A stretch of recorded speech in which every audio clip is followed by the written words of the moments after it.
आज का जो हमारा लेक्चर है, आज हम पढ़ेंगे कंप्यूटर्स की हिस्ट्री को देखेंगे और उसकी जनरेशन्स के बारे में पढ़ेंगे कि हमारे पास कौन कौन सी जनरेशन्स हैं कंप्यूटर्स की। सबसे पहले जो है हम कंप्यूटर की हिस्ट्री को देख लेते हैं कि सबसे पहले जो है जब हमारा ह्यूमन जो काम कर रहा होता था या कोई भी टास्क कंप्लीट कर रहा होता था, वो सारे का सारा काम जो है हाथ पे करता था या अपने अपने हाथ से करता था सारा काम। तो अब इशू ये आता था वहाँ पर कि हमारा जब यूज़र काम करता था या कोई भी वो जब वो कैलकुलेशन करता था, नंबर वन तो ये था कि उसको प्रोसेसिंग करते हुए या उस काम को कंप्लीट करते हुए बहुत ज़्यादा टाइम लग रहा था। टाइम के साथ दूसरा जो है उसका एक्यूरेसी का इशू आ रहा था कि मे बी आपका ह्यूमन जो है वो कैलकुलेशन करते हुए कहीं पर अगर वो एक मिस्टेक कर दे, एक बड़े डिजिट को मल्टीप्लिकेशन करते हुए कहीं पर अगर उसने एक डिजिट गलत लिख दिया है या मिस्टेक कर दी है, तो क्या होगा, आपका जो रिजल्ट है वो सारे का सारा रॉन्ग हो जाएगा। तो ह्यूमन जो है वो स्टार्ट से ही इस कोशिश में था कि मैं एक ऐसा सिस्टम इंट्रोड्यूस करूं या मैं एक ऐसा सिस्टम बनाऊं जिसकी हेल्प से जो है मेरी ये एक तो काम आपकी जो कैलकुलेशन है फास्ट हो जाए, प्लस जो है आपके जो एरर्स आ रहे हैं जो आपकी जो उसमें जो उसके आपके वो एरर्स आ रहे हैं उन सबको जो है वो रिमूव कर सके। तो इस तरह से जो है हमारा कंप्यूटर की हिस्ट्री स्टार्ट होती है। जो उसने पहला कंप्यूटर जो ह्यूमन ने इंट्रोड्यूस करवाया था या जो इन्वेंट हुआ था, वो आज से तकरीबन 5000 साल पहले जो है जो पहला कंप्यूटर बना था वो हमारे पास है अबेकस। अब अबेकस क्या था, हमारे पास जो पहला कंप्यूटर जो इंट्रोड्यूस हुआ था या जो इन्वेंट हुआ था, वो आपके पास इस इमेज में दिखाया हुआ है कि आपके पास एक वुडन रैक बॉक्स था। आपके पास एक वुडन रैक है, उसके ऊपर आपके हॉरिजेंटल वायर्स लगे हुए हैं। हॉरिजेंटल वायर्स के ऊपर ये क्या है, आपके बीड्स हैं। अब इन बीड्स की हेल्प से जो है ह्यूमन ने कैलकुलेशन करना स्टार्ट की थी, प्लस माइनस जो है वो इन बीड्स को यूज करते हुए कंप्लीट करता था। वो आपके सामने है कि पहला कंप्यूटर किस कितना आपका जो है सिंपल था। तो ये आपके पास है पहला कंप्यूटर जिसको हम अबेकस कहते हैं। तो जितनी भी इसके ऊपर हमारी कैलकुलेशन होती थी वो हम इन बीट्स को मूव करते हुए करते थे। फिर थोड़ा टाइम गुजरा, टाइम गुजरने के साथ जो है उस आपका जो अबेकस था उसमें इम्प्रूवमेंट आई या हमने उसकी न्यू थोड़ा उसका हम उसके जब न्यू में गए हैं, थोड़ा एडवांसमेंट में गए हैं, तो हमारे पास एक साइंटिस्ट आया है, वो है नेपियर। जॉन नेपियर उसका नाम था। फ्रेंच मैथमेटिशियन जो है वो था। उसने 1550 से 1670 में वर्क किया था कंप्यूटर के लिए। या कंप्यूटर को उसने इंट्रोड्यूस करवाने के लिए या कंप्यूटर बनाने में उसने वर्क किया था। तो सबसे पहले जो उसने कॉन्सेप्ट दिया था वो उसने कॉन्सेप्ट दिया था लोगारिथम टेबल का। आप जो लोगारिथम टेबल यूज कर रहे होते हैं, सबसे पहले कॉन्सेप्ट दिया था जॉन नेपियर ने। जॉन नेपियर ने क्या किया था, वो जो लोगारिथम टेबल की कैलकुलेशन थी वो करता था। उसके पास जो है 9 स्ट्रिप्स के ऊपर जो है वो उसकी सारी की सारी कैलकुलेशन करता था। या तो 9 स्ट्रिप्स या जो है उसने 9 बोन्स हैं उसके पास, 9 बोन्स के ऊपर जो है ये जो आपकी दिखाई हुई है ये या तो स्ट्रिप्स होती थी या बोन्स के ऊपर जो है बोन्स की हेल्प से जो है वो एडिशन एंड सब्ट्रैक्शन परफॉर्म करता था। फिर उसके नाम से ही जो है ये मशहूर ये फेमस हो गया था। तो नेपियर बोन जो है उसको नाम दे दिया गया था क्योंकि जो जॉन नेपियर है वो बोन्स की हेल्प से जो है सारी कैलकुलेशन परफॉर्म करता था। उसके अलावा जो है हमारे पास जो है सबसे पहले जो कॉन्सेप्ट है डेसिमल पॉइंट का, ये भी जॉन नेपियर ने ही इंट्रोड्यूस करवाया था। उसके बाद जो है हमारे पास एक और साइंटिस्ट आया, पास्कल उसका नाम था। मैथमेटिश जो है फिलोसफर था।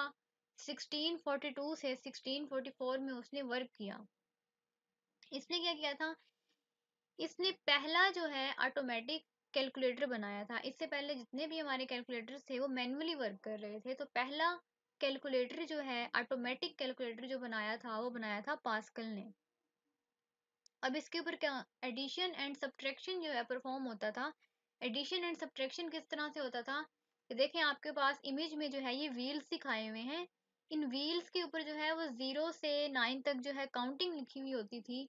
तो किसी तरह से जो है उन व्हील्स को मूव करते हुए जो है आप एडिशन एंड सब्ट्रैक्शन को परफॉर्म करते थे।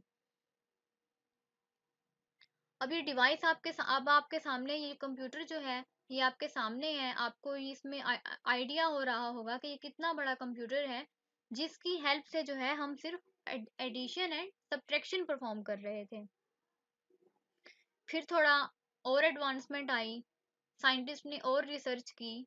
उन्होंने सोचा कि क्यों ना हम एक ऐसा सिस्टम बनाएं कि जिसके ऊपर आप एडिशन सब्ट्रैक्शन के साथ जो है आप मल्टीप्लिकेशन एंड डिवीजन भी कर सकें। तो हमारे पास एक और साइंटिस्ट है, जर्मन साइंटिस्ट है, उसने 1694 में एक कैलकुलेटिंग मशीन बनाई थी जो सिमिलर थी पास्कल के मॉडल से।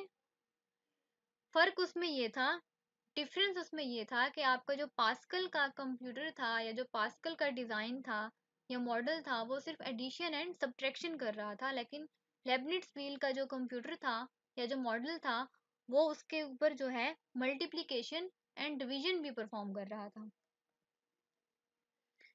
फिर हमारे पास एक और साइंटिस्ट है, चार्लिस। चार्लिस ने जो है आपके पास एक मशीन डेवलप की थी जो आपके 4 कैलकुलेशंस कर रही थी। Number 1 addition, subtraction, multiplication and division. फिर चार्लिस ने इस कॉन्सेप्ट को इंट्रोड्यूस करवाया कि एक ही डिवाइस के ऊपर जो है आप एडिशन भी कर लें, सब्ट्रैक्शन भी कर लें, मल्टीप्लिकेशन कर लें एंड डिवीजन कर लें। इसके बाद जो है आपके पास डिफरेंट साइंटिस्ट आते रहे हैं, डिफरेंट फिलोसफर्स आते रहे हैं, डिफरेंट एडवांसमेंट्स होती रही हैं, इम्प्रूवमेंट्स होती रही हैं कंप्यूटर्स में। तो 1822 में जो है एक हमारे पास साइंटिस्ट है, चार्ली बाबेज। इस चार्लिस बाबेज को जो है आप फादर ऑफ मॉडर्न कंप्यूटर भी कहते हैं। तो ये आपके पास जो है इसने एक इंजन बनाया था 1822 में, जो जिसके ऊपर जो है आप सारी मैथमेटिकल कैलकुलेशंस परफॉर्म करते थे। तो इसने डिफरेंट इंजन्स बनाए थे 1822 में। ये डिफरेंट इसने इंजन्स बनाए हैं, उसके बाद उसमें इम्प्रूवमेंट होती गई। उसने डिफरेंट जो है उसमें एडवांसमेंट की, इम्प्रूवमेंट की। तो इम्प्रूवमेंट करते करते जो है 1842 में इसने एक ऐसा कंप्यूटर बनाया जो इस वक्त हमारे पास वर्क कर रहे हैं ऑटोमेटिक मैथमेटिकल कैलकुलेशन में। ठीक है, तो इसका जो इंजन है 1842 में हमारा बना था। वही वर्किंग जो है उसी में हम एडवांसमेंट ला रहे हैं टेक्नोलॉजीज में। तो हमारा जो फर्स्ट ऑटोमेटिक कैलकुलेटर बना ऑटोमेटिक कंप्यूटर बना था वो चार्लिस बाबेज ने जो है इंट्रोड्यूस करवाया था या इन्वेंट किया था।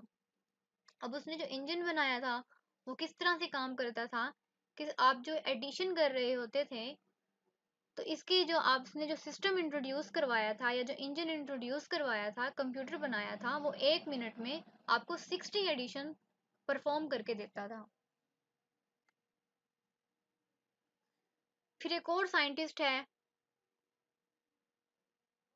जिसने आपको जो है बुलियन अलजेब्रा का कॉन्सेप्ट इंट्रोड्यूस करवाया था कि जो कंप्यूटर के सर्किट्स हैं उसके अंदर बुलियन अलजेब्रा की बेस के ऊपर वर्किंग होना स्टार्ट हो गई।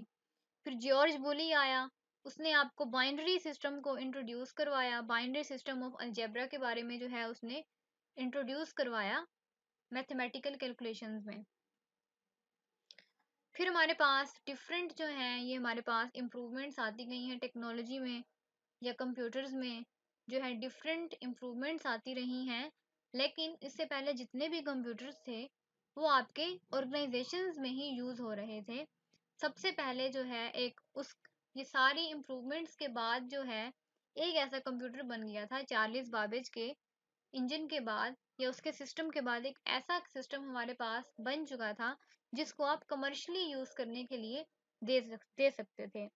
तो पहला कंप्यूटर जो कमर्शियल कंप्यूटर हमारे पास यूज हुआ था वो इंट्रोड्यूस करवाया था आईबीएम ने। आईबीएम हमारे पास एक ऑर्गेनाइजेशन कह लें आप, जिसने जो है कमर्शियल कंप्यूटर यूज करने के लिए इंट्रोड्यूस करवाया था। ये पहला उसने कमर्शियल कंप्यूटर बनाया था जिसको कोई भी यूज कर सकता था। स्पेसिफिक ऑर्गेनाइजेशंस के अलावा कमर्शियली कोई भी उसको यूज कर सकता था। जो पहला हमारे पास कमर्शियल कंप्यूटर था वो था 701 बाई IBM। फिर हमारे पास 1937 से 1944 में एक हमारे पास मॉडल आया, मार्क मार्क उसका नेम था, मार्क आई। तो ये हमारे पास था ऑटोमेटिक सीक्वेंस कंट्रोल्ड कैलकुलेटर था। तो जितनी भी हमारी ऑटोमेटिक सीक्वेंस कंट्रोल कैलकुलेशन थी वो इस मशीन के ऊपर हमारी परफॉर्म होती थी। तो ये हमारे पास जो डिज़ाइन था इसको इंट्रोड्यूस करवाया गया था हार्वर्ड यूनिवर्सिटी में। तो जितनी भी हमारी ऑटोमेटिक सीक्वेंस कैलकुलेशंस होती थी या हमारे पास जो ऑटोमेटिक जो है कैलकुलेशंस हो रही होती थी वो सारी की सारी हम इस सिस्टम में जो है कैलकुलेट कर रहे थे। अब इसका जो है ड्रॉबैक था वो ये था कि आपके पास ये जो सिस्टम इंट्रोड्यूस हुआ था ये साइज में जो है बहुत ज़्यादा ह्यूज था। रिलायबल तो था, एक्यूरेसी तो थी इसमें, लेकिन साइज में जो है ये बहुत ज़्यादा बड़ा था। फिर हमारी थोड़ी और इम्प्रूवमेंट हुई, टेक्नोलॉजी हमारी और इम्प्रूव हुई। तो हम 1943 से 1946 में NEA का आपके पास एक सिस्टम आया, electronic numerical integrator and calculator. ये इन्वेंट हुआ था बाय एकर्ट एंड जॉन ने इसको इंट्रोड्यूस करवाया था 1946 में। It was the first electronic computer. सब it was also very high in size and consumed 140 kilowatt of power. तो ENIAC जो हमारे पास इंट्रोड्यूस हुआ था ये हमारे पास ये भी साइज में बहुत ज़्यादा बड़ा था और कैलकुलेशन के लिए ये बहुत ज़्यादा पावर कंज्यूम कर रहा था। लेकिन इसकी जो कैलकुलेशन है 5000 एडिशन पर सेकंड तक हम इसमें इम्प्रूव कर चुके थे कि आपकी जो कैलकुलेशन है एक सेकंड में 5000 एडिशंस जो है परफॉर्म कर रहा था ये मॉडल। फिर हमारे पास जो है 1946 से 1952 में जो है हमारे पास एक और मॉडल आया, electronic discrete variable automatic calculator.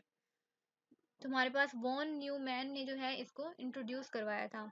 अच्छा, इससे पहले आपके पास जितने भी कंप्यूटर्स हमारे पास यूज़ हो रहे थे उनमें स्टोरेज का कॉन्सेप्ट नहीं था। सिर्फ आपके पास इंफॉर्मेशन आती थी, प्रोसेस होती थी और आउटपुट जनरेट होकर दे देती थी। तो यहाँ पर जो है एडवेक में जो है फर्स्ट टाइम जो है इंस्ट्रक्शंस को या डाटा को स्टोर करने का कॉन्सेप्ट इंट्रोड्यूस हुआ था। फिर आपके पास जो है यूनिवैक आया, यूनिवर्सल ऑटोमेटिक कंप्यूटर जो है ये हमारे पास बना 1947 में। जो है सबसे ज़्यादा आपके पास यूनिवैक यूज़ हो रहा था। तो यूनिवैक में जो क्या था, ये हमारे पास पहला सक्सेसफुल कंप्यूटर था जो कमर्शियली जो है आपका यूज़ में आया था।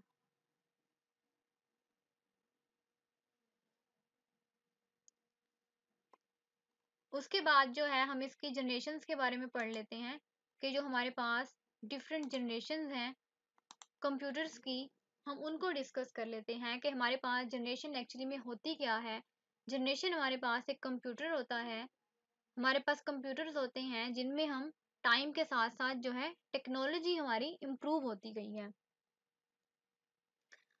ये हमारे पास जितनी भी जनरेशन्स हैं इन सब का जो एक पर्पस है वो सेम है कि जैसे जैसे टाइम गुजरता गया है ह्यूमंस ने या जो साइंटिस्ट हैं उनकी कोशिश ये थी कि किसी तरह से जो है आपके कंप्यूटर्स की स्पीड जो है मैक्सिमम हो जाए, प्रोसेसिंग पावर जो है इसकी बहुत ज़्यादा हो, प्लस जो है साइज में जो है ये छोटे होते जाएं। ठीक है, ये सारी जो टेक्नोलॉजी की चेंजेस थी ये हमारे पास कहलाती हैं जनरेशन ऑफ कंप्यूटर्स। तो सबसे पहले जो है 1946 में इलेक्ट्रॉनिक पाथवे बने थे जिनको आप सर्किट्स कहते हैं, जो हमारे पास यूज़ हो रहे थे कैलकुलेशन के लिए।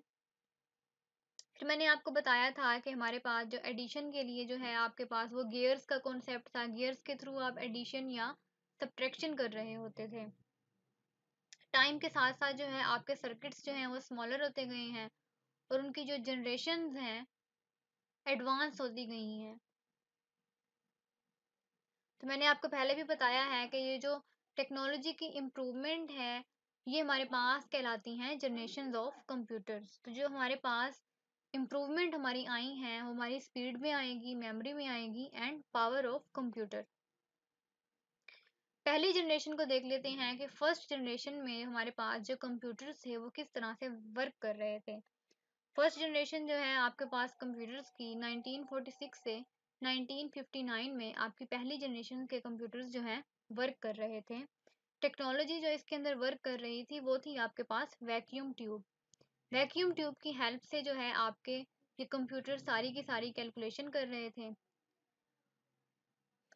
हमारे जो पहली जनरेशन के कंप्यूटर्स थे, जो फर्स्ट जनरेशन थे, वो एक तो साइज में बहुत ज़्यादा बड़े थे और बहुत ज़्यादा एक्सपेंसिव थे।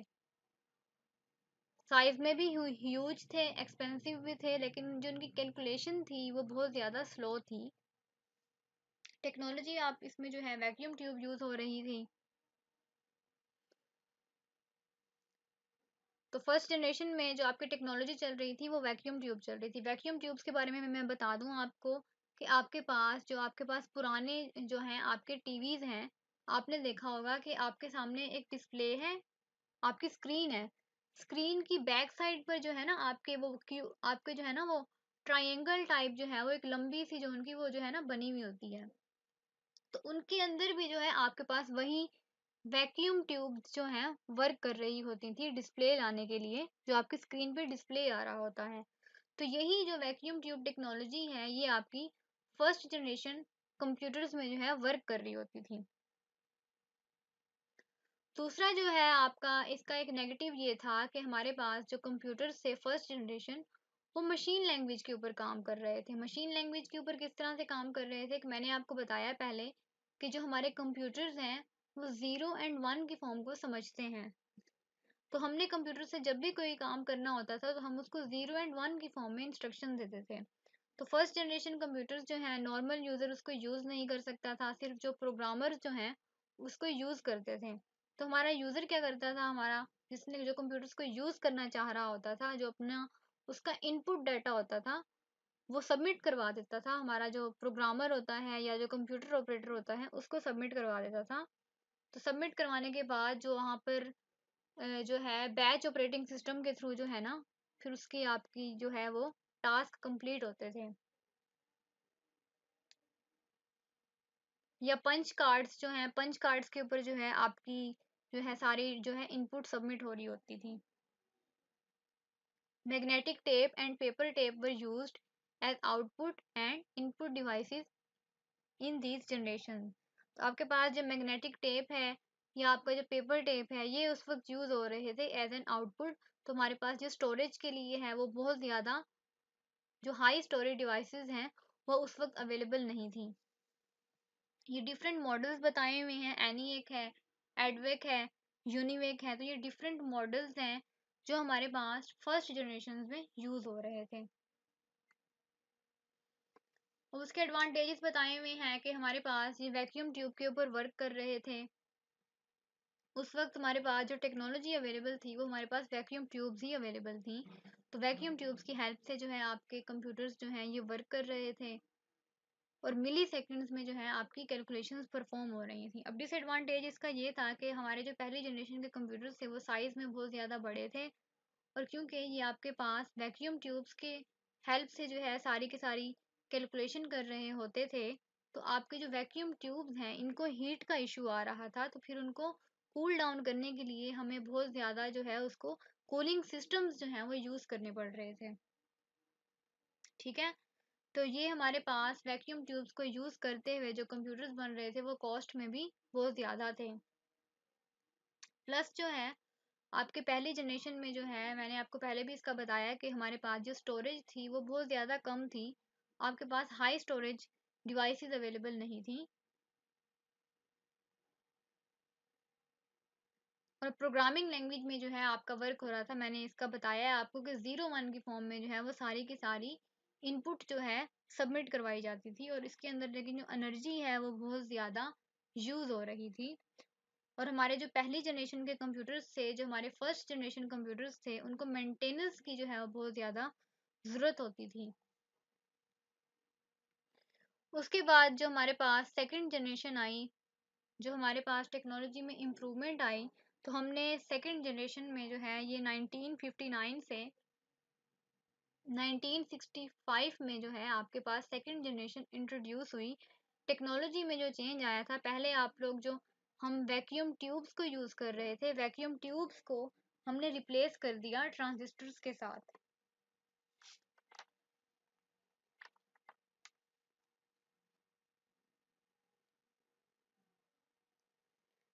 अब ट्रांजिस्टर्स क्या है हमारे पास? ट्रांजिस्टर्स हमारे पास हमने यूज़ किए हैं वैक्यूम ट्यूब्स की प्लेस पे। ट्रांजिस्टर जो है आपके प्राइस में चीप थे और उसकी कंज्यूमिंग जो है, कंज्यूमिंग भी है, ये कम कर रहे थे एज कम्पेयर टू हमारे जो वैक्यूम ट्यूब्स हैं, उनकी उनकी जगह पर इसकी कंज्यूमिंग पावर भी जो है ये कम ले रहे थे। तो इसकी वजह से जो है आपके कंप्यूटर्स जो हैं वो ज़्यादा फास्टर हो गए थे as compare to first generation.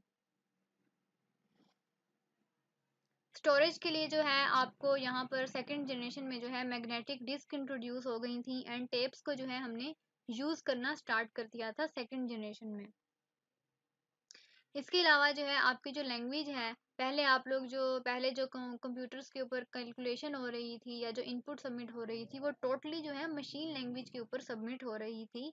Second generation में थोड़ी सी लैंग्वेज में आपको आसानी मिली, थोड़ी इजीनेस हुई कि आप जो वो मशीन लैंग्वेज में काम कर रहे थे, मशीन लैंग्वेज आपकी रिप्लेस हो गई आपकी असेंबली लैंग्वेज के थ्रू। असेंबली लैंग्वेज में जो है आपने थोड़ा सिंबॉलिक लैंग्वेज जो है, हमारे पास एक लैंग्वेज थी जिसको अंडरस्टैंड करना as compare to machine language easy था। तो डिफरेंट लैंग्वेजेस जो हम यूज़ कर रहे थे सेकेंड जनरेशन में, वो थी हमारे पास COBOL, formula translation and batch processing and multi programming operating system were used in these computers. तो डिफरेंट मॉडल्स बताए हुए हैं जो उस वक्त हमारे पास यूज़ हो रहे थे। एडवांटेज बताए हुए हैं कि हमारे पास ट्रांजिस्टर्स को यूज़ कर रहे थे हम, वैक्यूम ट्यूब्स को हमने रिप्लेस कर दिया ट्रांजिस्टर्स के साथ। ट्रांजिस्टर्स को जब हमने यूज़ किया तो एक तो उसकी प्रोसेसिंग इम्प्रूव हो गई। प्रोसेसिंग इम्प्रूव होने के साथ साथ जो है आपके कंप्यूटर्स का साइज़ जो है वो थोड़ा सा कम हो गया था। और हीटिंग का जो इशू था पहले कंप्यूटर में, जो आपकी फर्स्ट जनरेशन में जो आपके कंप्यूटर्स थे उनमें, क्योंकि वैक्यूम ट्यूब्स यूज़ हो रही थी, तो हीटिंग का जो है वो बहुत ज़्यादा इशू आ रहा था। तो हमें उसके लिए हाई कूलिंग सिस्टम जो है यूज़ करने पड़ रहे थे। ट्रांजिस्टर्स के यूज़ करने की वजह से जो है आपका थोड़ा सा जो है आप कह सकती हैं as compare to first generation जो है आपका हीटिंग का इशू जो है रिजॉल्व हो गया था। असेंबली लैंग्वेज हमने यूज़ करना स्टार्ट कर दी थी और आपके जो इनपुट है वो आपकी पंच कार्ड के थ्रू जो है वो सबमिट हो रही थी। कॉस्ट आपके कंप्यूटर्स को जनरेट करने की या आप जो कंप्यूटर्स को बनाते हैं उसको सिस्टम को सेट करने की आपकी कॉस्ट जो है वो कम हो गई थी। स्पीड आपकी इम्प्रूव हो गई थी इन सेकंड जनरेशन में। साइज में जो है ये आपके कंप्यूटर्स जो है वो कम हो गए थे, तो इनको एडजस्ट करना जो है वो ज़्यादा इजी हो गया था as compare to first generation. अब डिसएडवांटेजेस में ये है हमारे पास कि ट्रांजिस्टर्स को यूज़ करते हुए आपकी काफ़ी इम्प्रूवमेंट तो हुई है, लेकिन स्टिल जो है आपके कंप्यूटर्स जो हैं वो हीट कर रहे थे। तो जो हीट कर रहे थे उसको स्टिल जो है कूलिंग सिस्टम हमारे पास रिक्वायर्ड थे, उतने नहीं थे जितने फर्स्ट जनरेशन में हम हीटिंग का बहुत ज़्यादा इश्यू आ रहा था। बट स्टिल सेकेंड जनरेशन में भी आपको कूलिंग सिस्टम यूज़ करने की ज़रूरत पड़ रही थी। कॉन्स्टेंट मेंटेनेंस रिक्वायर्ड था और हम सिर्फ उसको स्पेसिफिक पर्पसेस के लिए जो है यूज़ कर रहे थे सेकंड जनरेशन को। सेकंड जनरेशन के बाद जो है आपके पास जो थर्ड आपके पास जनरेशन आई थी या जो टेक्नोलॉजी में इम्प्रूवमेंट आई थी, वो थी हमारे पास थर्ड जनरेशन कंप्यूटर। तो 1965 से 1971 में जो आपके पास यूज़ होते रहे हैं वो थे थर्ड जनरेशन कंप्यूटर से।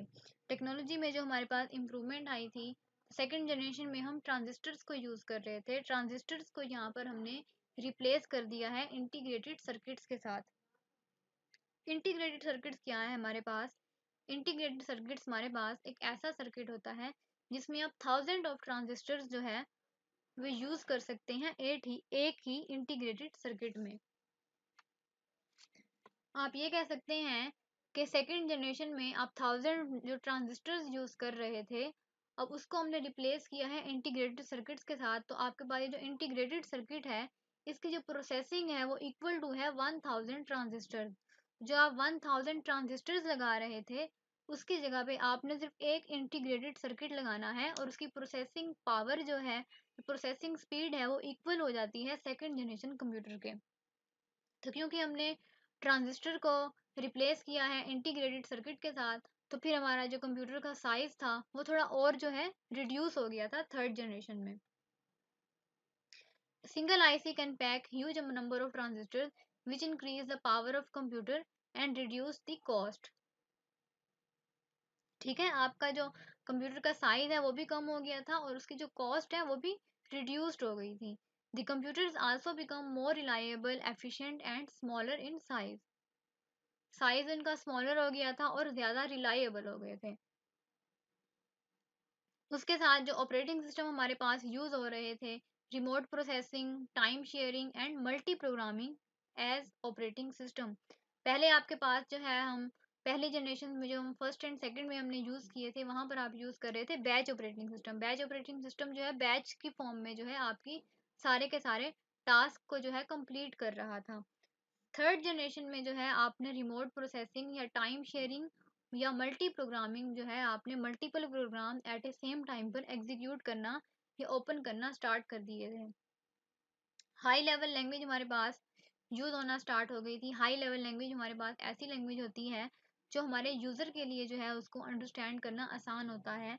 तो हाई लेवल लैंग्वेज में जो है हमने प्रोग्राम्स को राइट करना स्टार्ट कर दिया था थर्ड जनरेशन में। तो हमारे पास जो डिफरेंट लैंग्वेजेस हैं वो बताई हुई हैं कि ये हमारे पास डिफरेंट लैंग्वेजेस में फार्मूला ट्रांसलेशन है, कोबोल है, पास्कल है। तो डिफरेंट लैंग्वेजेस हैं जो हमारी थर्ड जनरेशन में यूज़ होना स्टार्ट हो गई थी। उसके एडवांटेजेस बताए हुए हैं कि आपके जो थर्ड जनरेशन कंप्यूटर्स हैं ये फास्ट हो गए थे as compare to second generation, और उसका साइज़ जो है वो स्मॉल हो गया था as compare to second generation. जो है थर्ड जनरेशन में साइज़ भी आपका स्मॉल हो गया था, कंप्यूटिंग पावर इसकी इम्प्रूव हो गई थी, प्लस जो है आपके पास बिग स्टोरेज आ गई थी। जो कि आपके पास पहले आप स्टोरेज के लिए आप जो है मैग्नेटिक टेप्स और इस तरह की टेक्नोलॉजीज यूज़ कर रही थी। थर्ड थर्ड आपकी जो जनरेशन है इसमें आपको बिग स्टोरेज मिल गया था। और आपके पास जो आप पंच कार्ड्स यूज़ कर रहे थे इनपुट के लिए, तो थर्ड जनरेशन में आप ये जो कीबोर्ड एंड माउस को यूज़ कर रहे हैं, तो ये थर्ड जनरेशन कंप्यूटर्स में यूज़ होना स्टार्ट हुए थे सबसे पहले एज एन इनपुट डिवाइस। उसके बाद जो है आपके थर्ड जनरेशन कंप्यूटर्स जो हैं उसमें आपकी कंप्यूटेशनल जो आपका टाइम है, जो आपकी कैलकुलेशन हो रही थी, वो भी बहुत ज़्यादा आपका इम्प्रूव हो गया था। डिसएडवांटेजेस हमारे पास ये आ रहे थे थर्ड जनरेशन को यूज़ करने के, जिसकी वजह से जो है हमने फर्दर जो है उसकी जनरेशन्स की तरफ मूव हुए हैं। तो आईसी चिप्स जो हैं आपके पास, इंटीग्रेटेड सर्किट्स जो हैं उनको मेंटेन करने का बहुत ज़्यादा इशू आ रहा था। एंड स्टिल हम अभी ढूंढ रहे थे कि हम किस तरह से अपने कंप्यूटर्स को जो है और ज़्यादा फास्ट करें। प्लस जो है आपके पास कूलिंग का स्टिल इशू आ रहा था, हीटिंग इशू आपके पास स्टिल आपके पास जो है कूलिंग इशू था। तो उसको रिजॉल्व करने के लिए एयर कंडीशन हमें यूज़ करना पड़ रहे थे। फिर हम आए हैं फोर्थ जनरेशन की तरफ, जब टेक्नोलॉजी में इम्प्रूवमेंट आई है। तो हमारे पास 19 आपका है 1964 से तकरीबन, या 1970 से जो है आपके पास फोर्थ जनरेशन कंप्यूटर यूज़ होना स्टार्ट हुए हैं।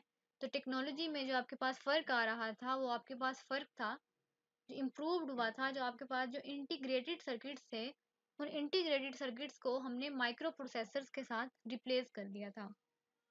तो ये आपने जो रिप्लेस किया था, पहले आपके पास पहले आप यूज़ कर रहे थे ट्रांजिस्टर्स, ट्रांजिस्टर्स को आपने रिप्लेस किया इंटीग्रेटेड सर्किट्स के साथ। तो वन आईसी सर्किट में एक आपका जो इंटीग्रेटेड सर्किट्स है वो इक्वल था थाउजेंड ऑफ ट्रांजिस्टर्स। अब हमने फोर्थ जनरेशन में जो है हमने रिप्लेस किया है इंटीग्रेटेड सर्किट को माइक्रो प्रोसेसर के साथ। तो आपका जो वन माइक्रो प्रोसेसर है वो आपका इक्वल टू है थाउजेंड ऑफ इंटीग्रेटेड सर्किट्स। तो जब आपके पास थाउजेंड ऑफ आईसीज लग जाएंगी तो आपकी प्रोसेसिंग पावर जो है कितने गुना जो है वो इम्प्रूव हो जाती है फोर्थ जनरेशन कंप्यूटर में। The computer of this generation are more compact, powerful, fast and affordable। तो फोर्थ जनरेशन के कंप्यूटर्स जो हैं वो आपके बहुत ज़्यादा कॉम्पैक्ट हैं, पावरफुल हैं, फास्ट हैं एंड अफोर्डेबल हैं। These generation computers used real time, time sharing and distributed operating system। तो हमारे पास जो है real time, time sharing and distributed operating system use होना स्टार्ट हो गए थे, और हाई लेवल लैंग्वेज जो हमारे पास हैं, प्रोग्रामिंग लैंग्वेजेस जो हैं वो आपके पास हाई लेवल लैंग्वेजेस यूज़ होना स्टार्ट हो गई थी, जिनमें सी है, सी प्लस प्लस है, डी बेस है, were also used in this generation. फिर जनरेशन बताए उसके जो है पॉपुलर कंप्यूटर्स बताए हुए हैं जो फोर्थ जनरेशन में यूज़ हो रहे थे। इमेजेस में जो है जो आपको साथ साथ जो है इसका दिखाया हुआ है कि हमारे पास कौन कौन से चेंजेस आए हैं। सेकंड में जो है आपके जो ट्रांजिस्टर्स यूज हो रहे थे। थर्ड में जो है आपके पास ये इंटीग्रेटेड सर्किट्स यूज हो रहे थे आपके सिस्टम में। एज ए टेक्नोलॉजी में जो है आपके पास इंटीग्रेटेड सर्किट्स यूज हो रहे थे। फोर्थ में जो है हमने उन्हीं इंटीग्रेटेड सर्किट्स को जो है माइक्रो प्रोसेसर्स के साथ रिप्लेस किया। 19 अच्छा 1970 में जो है ये वर्किंग इसकी स्टार्ट हुई थी फोर्थ जनरेशन की। तो इसके एडवांटेजेस एंड डिसएडवांटेजेस बताए हुए हैं, ये मैंने आपको पहले बता दिए हैं कि आपके जो है ये साइज़ में जो स्मॉल हो जाते हैं, कंप्यूटेशन पावर जो है इसकी इम्प्रूव हो गई थी, हीटिंग का इशू आपका रिजॉल्व हो गया था, एंड ऑलमोस्ट आपका एयर कंडीशनिंग भी रिजॉल्व हो जाती है फोर्थ जनरेशन में। आपकी जो इसकी स्पीड है इंस्ट्रक्शंस को कैलकुलेशन करने की, वो 1 बिलियन पर सेकंड जो है आप इसकी कैलकुलेशन कर सकते हैं फोर्थ जनरेशन में। कमर्शियल प्रोडक्शन हमारी इसमें के लिए हम यूज़ कर रहे हैं फोर्थ जनरेशन को। रिपेयरिंग का इशू जो है बहुत ज़्यादा रिजॉल्व हो गया है, आपको जो आपके कंप्यूटर्स हैं फोर्थ जनरेशन में उनको ज़्यादा रिपेयर नहीं करना पड़ रहा, चीपेस्ट अमंग ऑल जनरेशन। तो हमारे पास जो फोर्थ जनरेशन है वो सबसे ज़्यादा चीपेस्ट है as compare to previous generation. तो जैसे जैसे हमारे पास टेक्नोलॉजी में इंप्रूवमेंट आती गई है तो टेक्नोलॉजी जो है आपकी चीपर होती गई है। तो इस वक्त आप फिर जो फोर्थ जनरेशन है आपकी चीपेस्ट है among all generation. All type of high level languages can be used in this type of computer. फिर डिसएडवांटेज इसका ये है कि अभी स्टिल जो है माइक्रो प्रोसेसर्स को जो डिज़ाइन करना है वो बहुत ज़्यादा कॉम्प्लेक्स है, और हमें लेटेस्ट टेक्नोलॉजी की हेल्प से जो है हम माइक्रो प्रोसेसर्स को बना रहे हैं। अभी रिसेंटली जो है जो करंटली जो है आपके जो साइंटिस्ट हैं वो फिफ्थ जनरेशन में वर्क कर रहे हैं, रिप्लेस करना चाह रहे हैं फोर्थ जनरेशन कंप्यूटर्स को फिफ्थ जनरेशन कंप्यूटर्स के साथ। फिफ्थ जनरेशन कंप्यूटर में जो उनकी वर्किंग हो रही है, टेक्नोलॉजी वो इंट्रोड्यूस जो करवा रहे हैं वो है आपके पास आर्टिफिशियल इंटेलिजेंस। अभी तक हमारे पास जितनी भी जनरेशन्स अवेलेबल हैं वन से लेके फोर्थ तक, हर कंप्यूटर में जो है हर जनरेशन में जो है यूज़र जो है हमारा इनपुट देता है, और उस इनपुट के अगेंस्ट जो है कंप्यूटर जो है रिजल्ट जनरेट करके देता है। और फिफ्थ जनरेशन में जो हमारे साइंटिस्ट हैं वो कोई ऐसी टेक्नोलॉजी इंट्रोड्यूस करवाना चाह रहे हैं with the help of artificial intelligence, आपके जो कंप्यूटर्स हैं वो ऑटोमेटिक हो जाएं, कि इवन जो आपके यूज़र जो है वो इनपुट देता है उसको इनपुट भी ना देनी पड़े, और ऑटोमेटिकली जो है वो सारी की सारी कैलकुलेशन करें। Computer can understand spoken words and imitate reasoning. The ability to translate a foreign language is also moderately possible with fifth generation computers। तो फिफ्थ जनरेशन में जो है आपका अभी वर्क हो रहा है, scientists are working to increase the speed of computers. They are trying to create a computer with real IQ with the help of advanced programming language and technologies। तो scientist जो कंप्यूटर्स बनाना चाह रहे हैं इस वक्त वो ये चाहते हैं कि हमारे पास जो कंप्यूटर्स हैं जिस तरह से हमारा ह्यूमन जो है अंडरस्टैंड करता है, हमारा जो ह्यूमन जो है अंडरस्टैंड करके डिसीजंस लेता है, तो आर्टिफिशियल इंटेलिजेंस का कॉन्सेप्ट ये है कि हम अपने कंप्यूटर्स को इतना इंटेलिजेंट इंटेलिजेंट बनाएं कि वो जो है आपके रियल IQ के साथ जो है वर्क कर सकें जिस तरह आपका ह्यूमन वर्क करता है। फिफ्थ जनरेशन में जो आपके पास इस टाइम जो आपके पास कंप्यूटर्स जो है इंट्रोड्यूस हो रहे हैं जो वर्किंग कंडीशन में है, वो तो आपके पास है रोबोटिक्स। रोबोट्स जो हैं वो आपके पास फिफ्थ जनरेशन टेक्नोलॉजी के ऊपर जो है वो इंट्रोड्यूस हो रहे हैं या अभी वर्किंग स्टेट में हैं। आपके पास जो फिफ्थ जनरेशन कंप्यूटर्स की एग्जांपल्स हैं वो हैं आपके पास desktop, laptop, notebook, ultrabook and Chromebook. ये आपके पास जो हैं डिफरेंट जनरेशंस, फिफ्थ जनरेशन के जो हैं आपके पास कंप्यूटर्स की एग्जांपल्स हैं।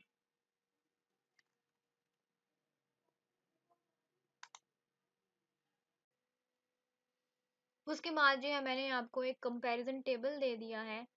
कंपैरिजन टेबल में जो है आप इसको इजीली जो है डिफरेंट जनरेशन्स को देख सकते हैं कि हर ईयर में आपके पास कौन कौन सी जनरेशन्स में कौन कौन से चेंजेस आए हैं। तो देखें, इसमें बताया हुआ है 1940 से 1956 में पहली जनरेशन आई थी, फिर सेकंड जनरेशन आई थी, फिर थर्ड आई थी, फिर फोर्थ आई थी, और फिर 1981 से जो है आपके पास फिफ्थ जनरेशन कंप्यूटर्स जो है वो इंट्रोड्यूस हुए हैं और वर्क कर रहे हैं 1981 से। चेंजेस आए थे वो बताए हुए हैं कि पहली जनरेशन में आपके पास वैक्यूम ट्यूब थी, फिर ट्रांजिस्टर्स हो गए थे, फिर इंटीग्रेटेड सर्किट्स आए थे, फिर माइक्रो प्रोसेसर का कॉन्सेप्ट यूज हुआ था, and last one is artificial intelligence. Size आप देख सकते हैं, उसका साइज जो है पहली जनरेशन में बहुत बड़ा था, सेकंड जनरेशन में जो है थोड़ा इम्प्रूव हुआ, थर्ड जनरेशन में उसका साइज और छोटा हो गया, फोर्थ में उससे छोटा हो गया, और अब फिफ्थ जनरेशन में जो है आपके पास टिनी कंप्यूटर्स आ गए हैं। इवन जो आप कंप्यूटर्स जो हैं आपके सामने पड़े हुए हैं, इसको मेंटेनेंस करने के लिए आपको किसी पर्सन को हायर करने की ज़रूरत नहीं है, उसको कूल डाउन करने की ज़रूरत नहीं है कि आपने जो बड़े बड़े एसीज लगाए हुए थे। तो ये सारा कुछ जो है आपका फिफ्थ जनरेशन में आकर ये सारे आपके जो प्रॉब्लम्स आ रहे थे पहले जनरेशन के वो आपके इम्प्रूव हो गए हैं। स्टोरेज डिवाइस की टाइप्स बताई हुई हैं डिफरेंट, कि पहले आप मैग्नेटिक टेप यूज़ कर रहे थे, फिर मैग्नेटिक टेप यूज़ कर रहे थे, लास्ट में जो है आपका hard disk and floppy disk आ गई हैं। ये डिफरेंट जो है आपके चेंजेस हैं। फिर मशीन लैंग्वेजेस का बताया हुआ है कि पहले जनरेशन में आपके पास 01 की फॉर्म में काम हो रहा था, फिर आपके पास असेंबली लैंग्वेज आ गई, फिर जो है हमने ह्यूमन लैंग्वेज की तरह की जो लैंग्वेज है हमारे पास हाई लेवल लैंग्वेजेस का कॉन्सेप्ट इंट्रोड्यूस हुआ था थर्ड जनरेशन में। लास्ट में जो है उसके डिफरेंट कंप्यूटर्स बताए हुए हैं जो फेमस कंप्यूटर मॉडल थे जो हमारे यूज़ हो रहे थे डिफरेंट जनरेशन्स में। तो इस कंपैरिजन टेबल की हेल्प से जो है आप इजीली कवर कर सकते हैं, जो हमारे पास डिफरेंट जनरेशन्स हैं उनको कवर कर सकते हैं। असाइनमेंट जो है मैंने आपकी प्रिपेयर कर ली है, तो मैं आपको इस वीक में जो है आपकी असाइनमेंट जो है आपको दे दूंगी, वो आप लोगों ने जो है मुझे सबमिट करवानी होगी नेक्स्ट वीक तक। तो ये आज का लेक्चर है, इससे नेक्स्ट जो है हम कल के लेक्चर में कवर करेंगे। कोई क्वेश्चंस आ रहे हों अभी तक तो आप लोगों ने मुझसे पूछ लेने हैं, मैं आपको जो है आपके सॉल्व कर दूंगी क्वेश्चंस।